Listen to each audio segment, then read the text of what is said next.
So anyway, my name's Lucy, and I'm founder of Social Day and Digital Women. Digital Women is a community set up to empower millions of women through digital skills, teaching them the latest information around tech and digital and that kind of thing, as well as giving them core skills that they need for the workplace and to get better jobs, that kind of thing. And Social Day is a social media marketing forum, which is happening on the 14th of September and has been going for 7 years now, which teaches people loads of cool stuff about social media, so brands, agencies, that kind of thing. But that's enough about me. Let's talk about the metaverse. Okay, so here it is. So nearly 30 years before Facebook became Meta, there was the metaverse. The author, Neil Stephenson, coined the term in his cyberpunk novel, Snow Crash, in 1992. That's 30 years ago. Did anyone know this? It was a long time ago anyway. Not like a couple of years ago, like we thought, when Meta came up with the name Meta for the metaverse. So to describe an online kind of VR-ish world where the inhabitants of humankind could interact and escape the dystopian unpleasantness of meat space. Has anyone read this book? No? Okay, that's fine. So to be thrown into Snow Crash's metaverse is to become your avatar. The metaverse experience is always first person, and your perspective in the virtual world becomes your reality. So it's like the mixing of reality and digital to become one. And it's really easy to lose yourself in the metaverse, and many choose to do just that, never unplugging from their headsets. Much of the metaverse mimics the real world, and you can't teleport, for example, but you can only use monorail or walk. But it is still an escape. It is an alternative reality. Does that sound exciting or kind of like creepy? What do you think? Exciting? Creepy? Okay, there you go. All right, so moving on. So to be fully realized, the metaverse needs to incorporate like many technologies. If we want this space to be really immersive and for everybody to get involved en masse, otherwise, if there's just a few people in little pockets, like it's not worth everybody getting involved from a marketing perspective. You need to make sure, obviously, your audience is there. But if you're here and you're listening to this talk, you're already early. And if you're already learning about the metaverse or like looking at ways you can work within the metaverse, you're already early and you've got loads and loads of time. And let's have a little look about what technologies the metaverse will consist of. And it's not just these things, blockchain, AI, AR, NFTs, VR, crypto. There's more technologies that will be incorporated into the metaverse. And the metaverse doesn't, in its own right, truly exist yet. We're at the start of the metaverse, and we have some Web 2 platforms and Web 3 platforms. I'm going to look at the difference between Web 2 platforms and Web 3 platforms in a moment. But the metaverse is a collection of uniquely crafted virtual worlds designed to provide a highly immersive experiences where people, objects, and assets can interact with one another in a seamlessly interoperable, highly composable way. And I don't think this has been fully realized yet. We still have a lot of work to do, but there are still brands that are doing some really fun projects within the metaverse. Okay, so is the metaverse a buzzword? Hands up if you think it's a buzzword. Do you really think it's a buzzword? Put your hand up. Don't be, quite a lot of you. And if you think it's not a buzzword, put your hand up so I can see. Okay, so most people think it's a buzzword, that's fine. Well, it is a bit of a buzzword because, as you can see, it was created in a book, like a story 30 years ago. It's not a buzzword. This is something that is happening, something that is starting to take shape right now. And one thing is true, though, the opportunity is absolutely huge. So let's look at this tweet from my friend Jimmy this morning, for example. He said that the metaverse is already valued at 46 billion. Who wants a piece of that? Because I do. I mean, do you want a piece of that? We all do, right? 46 billion. Did I say million? I meant billion. And that might be worth 20 times more. So are you following the money? Okay, so let's look at the differences between Web 2 and Web 3 quickly. My slides are in the wrong order, sorry. It happens sometimes. So let's look at the report recently that JP Morgan wrote on the metaverse. So let's look at the transition from Web 2 to Web 3. So the things that have been happening, that will be happening over the next several years in the metaverse. It's like, there's so much money involved and there's so many people involved. It's going to be actually amazing. The metaverse economy is absolutely huge. Can you tell I'm excited about this?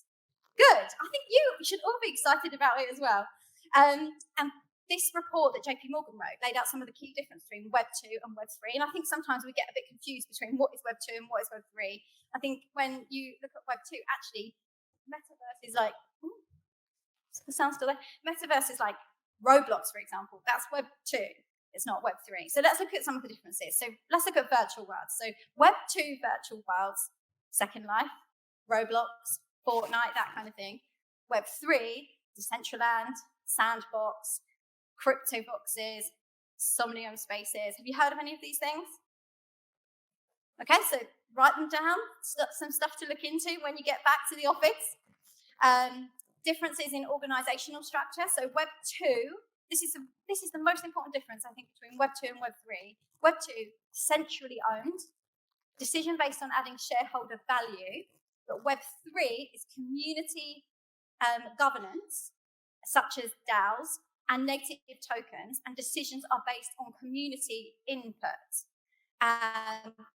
Story, centralized in Web 2 and decentralized Web 3, again, very important difference. Platforms in Web 2, consoles, virtual reality, augmented reality, mobile apps, pretty much the same Web 3 actually, not much difference. But payments infrastructure, Web 2, traditional payments like credit cards, debit cards, Web 3, cryptocurrency, crypto wallet. Who's got a crypto wallet?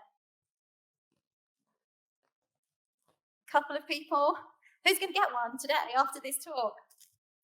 No one. Okay, well, just try it. Just try it. See, honestly, just have a go. Like, buy an NFT and, see what happens. You might go down a rabbit hole and really enjoy yourself, and then you'll be up here talking about the metaverse next month.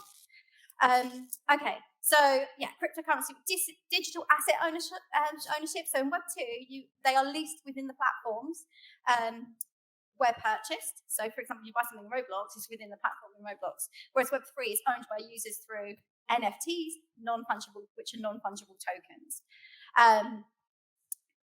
So I was going to ask if anyone owns an NFT, but none of you have got a crypto wallet, so you don't. So does anybody have an NFT? Yes, amazing. Congratulations. Okay, and then content creators, Web 2, game studios and developers, Web 3, community, game studios and developers, so very, very similar. Activities in Web 2, socialization, multiplayer games, game streaming, competitive games, esports, and Web 3, play to earn games, experiences, socialization, multiplayer games, game streaming, competitive games, again, esports, and then identity. Web 2 is in-platform avatars, and Web 3 will be inoperable identities, anonymous private key-based identities that you will be able to take through different platforms and metaverses and that kind of thing, and then payments. I could go on for ages, but there are differences between Web 2 and Web 3, as you can see. And I think you guys should go and look at that report by JP Morgan. It's really interesting because at the moment we are all working in a Web 2 world, but we are transitioning into Web 3. So it's really important that you understand what that looks like and how your brands can move into that space seamlessly. So you guys work in digital marketing, so you want to know what brands are doing, I suppose, in the metaverse. So let's have a look at that. And I can't tell you everything there is to know about the metaverse within this 20-minute slot, so I'm going kind of fast, but hopefully it just sparks some ideas and get you thinking, yeah, this is something we can do, or we're definitely staying away from this. We're definitely staying away, which is absolutely fine as well. Okay, so let's start with some big brands. So let's look at one of the obvious ones, Nike.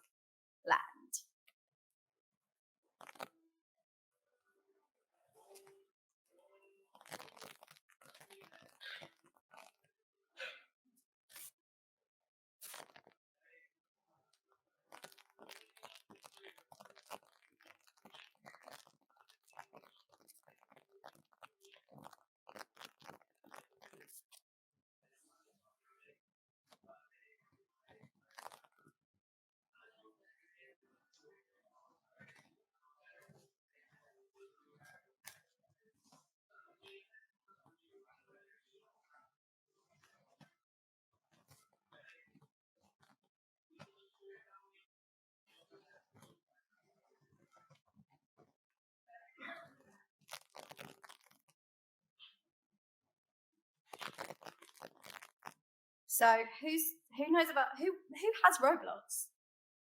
Whose kid has Roblox? Yeah, a few of you. Okay, so you'll know that they spend a lot of time in Roblox building and creating, and this is kind of like the first, I think, the first iteration almost within, the metaverse. It is a Web2 platform, but Nightland is hosted on Roblox, which is essentially a metaverse platform known for hosting immersive experience for its users, expanding its market to the digital space allows the brand to get more people engaged with their products and their services. And I think within a couple of months of launching this, they've had 7 million people go into this metaverse, seeing all of the latest products and that kind of thing, and being able to play the game with these different avatars and the digital products that they were wearing, which I think is a really exciting opportunity, really, for a lot of brands, right? And Nightland is based off of the brand's headquarters. And the digital, sorry, I don't know how to stop these videos, so we'll have to come back to it in a minute. So the community is brimming with games that you can get you moving in real time. You can customize your avatar, dress them up in night gear, which is really important because people are then, online trying on this gear, and then they want it in real life as well. And they can buy it with Robux, so they're actually buying these products as well. And let's move on to another big brand, Coca-Cola. So Coca-Cola are. Let's see if I can go back to this video. So there's no sound on it or anything, but it just shows you that Coca-Cola committed to building friendships with the power of Coke. Coca-Cola launched an NFT collection with OpenSea. So this is Web3. And the Coca-Cola Friendship Loot Box dropped in time for the celebration of International Friendship Day in 2021. And the branded NFT assets can be used across the universe for avatars to show off.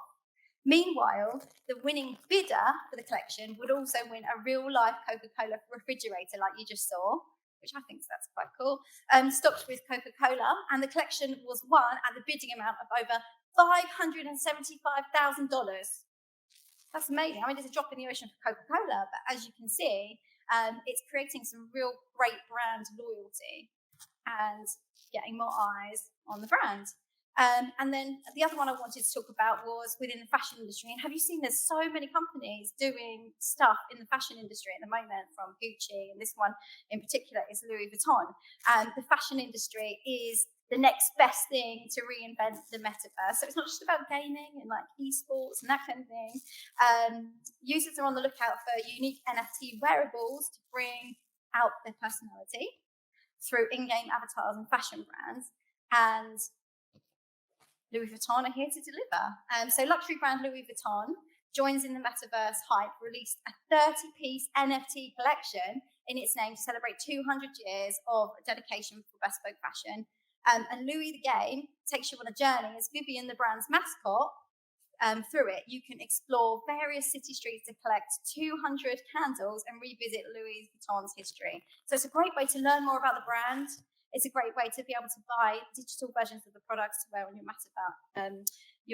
on your avatars in the metaverse and that kind of thing. But of course, all of this stuff is really fragmented at the moment, isn't it? Because we don't have this one place where all of these different metaverses can come together, and you can wear your Nike trainers and your Louis Vuitton bag and then go to your mate's house in the metaverse and that kind of thing. But this will be realized. And if you think about it, I think in the next couple of years or even next year, Apple are going to be releasing a headset to go with its phone. So when that happens, we're all probably going to be entering the metaverse, right? Because that's the barrier. We don't have the headset. We don't know what the hell we're doing, right? Well, I mean, I do, but no, I'm joking. I don't. But we don't all have these headsets, and they're not widely available. Well, they are widely available. Most people just don't have the inclination to use one. But when they're forced on you, and you get your phone and it comes with your headset, then naturally your headset goes on, you start talking to your friends, you start joining in the metaverse, you start going to events, you start going to these kind of events, and before you know it, you've fully entered the metaverse. It's not going to take much, is it, if you think about it, right? Okay, so but what about small businesses and brands? Because we're all not big brands and that kind of thing. Well, for small businesses and brands, smaller businesses like local cake shops are already offering NFTs of things like, for example, if you think about a local wedding shop, Some of these are offering wedding cakes, like real wedding cakes for weddings, but they're also offering the NFT version of their wedding cake so that the customer can then put it into their wallet and they can use this NFT and put it into their virtual world when they have one or if they have one. And these kind of things are helping small businesses to innovate at a fairly low cost, actually. People are using NFTs for exclusive access to events. You could have bought an NFT, and this could be your token to come to every single one of these digital DigiMarcon events in the future. But plus, you also own this, and you can sell it on to other people if you want to. But it's more value than just the event. It also creates part of a community for you and that kind of thing. So there's lots of different ways people can be utilizing these different digital assets and to use within the metaverse. Meta said it best, I think. The business opportunity will follow consumer behavior. That's why it's important to continue building your business for today's opportunities by innovating. So we're not saying jump into the metaverse right now. What they're saying is keep doing what you're doing, but keep thinking about the future opportunities. Experimenting and growing your audience keep doing that is important, whether it's on Facebook, Meta, wherever you're building. The connections that you're building on those platforms now will still apply in the metaverse, so you'll carry it all over into the metaverse, and the most successful brands in the history of business have evolved and stayed relevant by understanding their customers' changing needs. And you can take steps in the metaverse first by building new commerce channels like through Facebook Shop, Instagram Shops, things like that, or by creating filters, AR filters. And you can also try building augmented reality ads that help customers to get a sense of your product from their home. And this is a great start as you move into this kind of like world of new technologies and that kind of thing. Okay, target. Okay, so like I said before, the metaverse is still being built, and no one company is going to build the metaverse alone. And you can actually start now to have your say with how the metaverse is shaped. And I think that's a really exciting opportunity for all of us in this room, right? Do you think it's exciting? Yes, amazing. Like I said, I'm excited.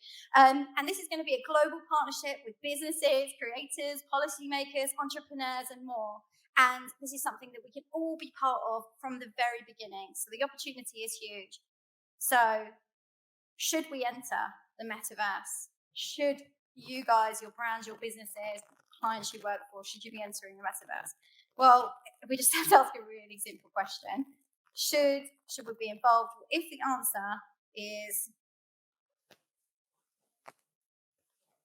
yes, then we need to ask ourselves, are our customers here right now? Because if they're not, what's the point, right? If our customers are not using the platforms, then what is the point in us entering the metaverse and creating all of these really cool experiences for them? And then if the answer is no, my customers are not in the metaverse at the moment, I just think keep your eye open, look for opportunities, look at what other brands are doing at the moment, learn about the metaverse. I love this book by Kathy Hackle. It's called Navigating the Metaverse. It's such a good book. Take a photo of it and read it, because it really does talk about all of the different opportunities that are available to kind of like entrepreneurs, marketers, brands, businesses. It's just really, really, really good, and it will help you to navigate the metaverse. And then from there, you'll probably learn about different people to follow on LinkedIn and that kind of thing, and learn more about the metaverse. If your answer was yes, our customers are in the metaverse, whether that be Roblox or Decentraland or whatever it is, wherever it is, it's worth just thinking about what metaverses they're in, what they're using. Is it a Web 2 metaverse? Is it a Web 3 metaverse? What type of things we can do? What's the entry? What's the cost entry to get started? And what are the behaviors of our customers within these platforms? I think when you look at things like Roblox, we know that Gen Z are using it, but also Gen A, funnily enough, like these little kids, they're using Roblox. They love it. This is what they're into. This is what they're interested in. So it's really important to look at their behaviors as well and see what they're doing and how they move from kind of using this platform as they become more immersed into, the metaverse. And as the technologies evolve as well, which is very important. So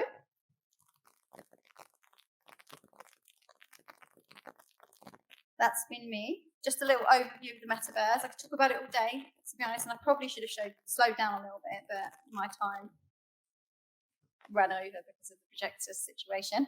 But if you have any questions for me, then feel free to ask. I can't promise you that I know the answers to all of them, but I will at least be able to point you in the direction of the right resources or the people that you need to speak to.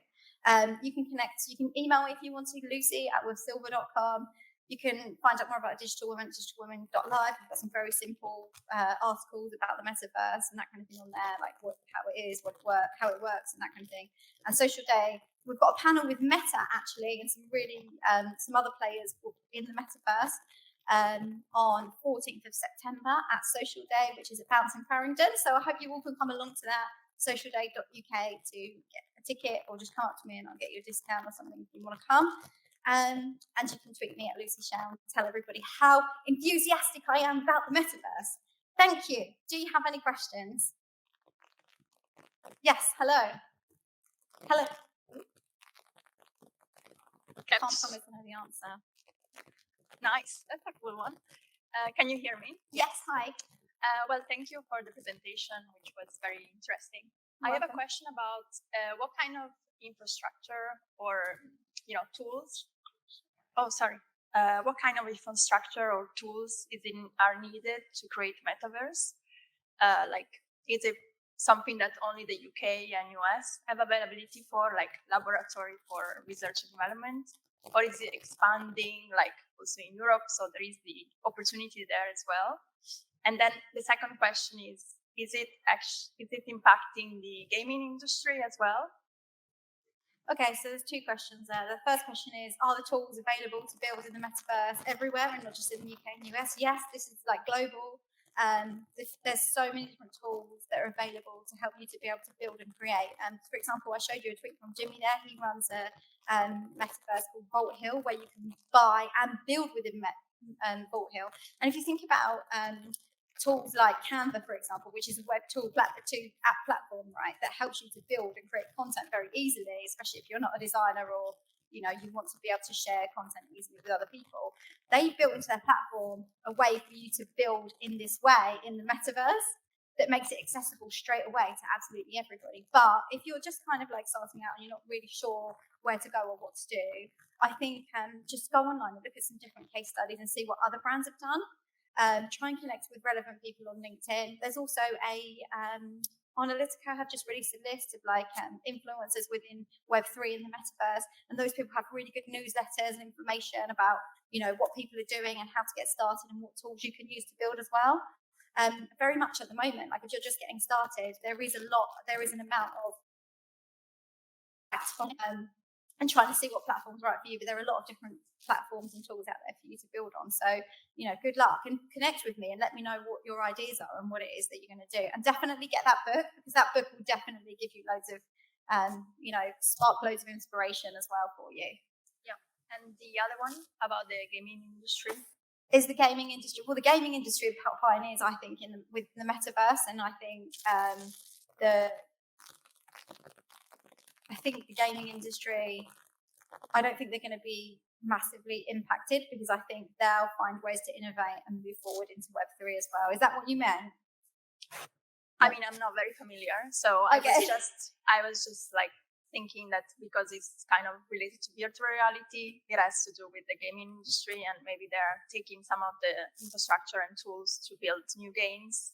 And it's good, and it's an industry that is expanding very fast. So makes sense. Yes, absolutely. You're welcome. Thank you. Anybody else got any questions? Nothing? Oh, yes.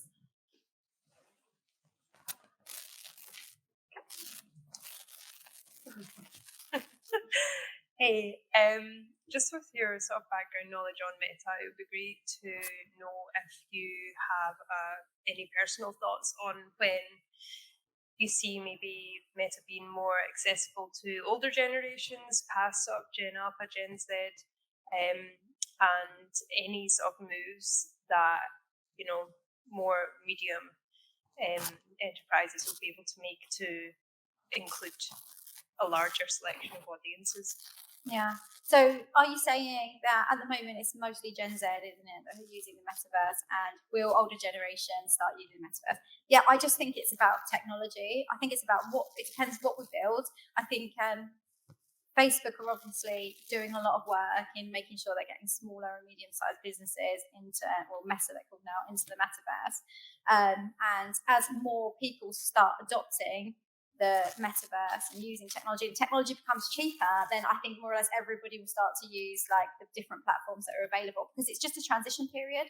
So do you remember, I don't know if you remember, you seem young, and I might seem young too, but I've been doing this for about 20 years now, like, so I've seen, like, going to Web 2, how easy we sort of just integrated into that, and people were like, oh, social media, that's not going to be a thing. Do you remember that? Like, social media is not going to be a thing now. Like, we're all like, there's millions of social media managers out there, like, digital managers out there, and that kind of thing. And we all adopted it. And I think this was part of that. So as soon as we've got this mobile phone, we're able to communicate with people much more easily, use the apps and the platforms that were created. And when technology comes out, like I said, with this, like when the headsets start coming out, because Google are working on them, Facebook are working on stuff, Apple are working on things. As soon as that becomes cheaper and it comes with this, the barrier is removed, everybody's trying it, everybody's playing with it, and we start seamlessly integrating from Web 2 and into Web 3. And then ages like Facebook, everybody was a kid, everybody was in university when Facebook started. Now they're all parents, right? Or not everybody, but they've aged up. And the kids have moved to different platforms and that kind of thing. So it always ages up. It's just a matter of time, see how the technology advances and that kind of thing. And just to add something, there's some really cool technology that's being created at the moment. So things like haptic suits and gloves that people can wear, so that when they go shopping in the metaverse, they'll pick up a pan, for example, and they'll be able to feel the weight of the pan, so they know what to buy it. So you want to buy it for your virtual world, and yes, I'll buy one for my real world as well, or I'll touch wallpaper and feel it. She's got these special gloves on. Do you know what I mean? There's all these things that are coming that people think, oh, I would never do that. But people thought they wouldn't spend 24 hours a day with this in their hand, like talking to people on the internet when they was having dinner with their family. Do you know what I mean? So I think, yes, it's going to happen, but we are still at the very start, very early. Does that help? Yeah, that makes sense. Thank you. You're welcome. Does anybody else have any questions? Is anybody else excited? Yes? You're excited? Amazing. Okay, well, thank you very much. If you have any more questions, just send me a tweet. Thank you so much for your time, for listening today.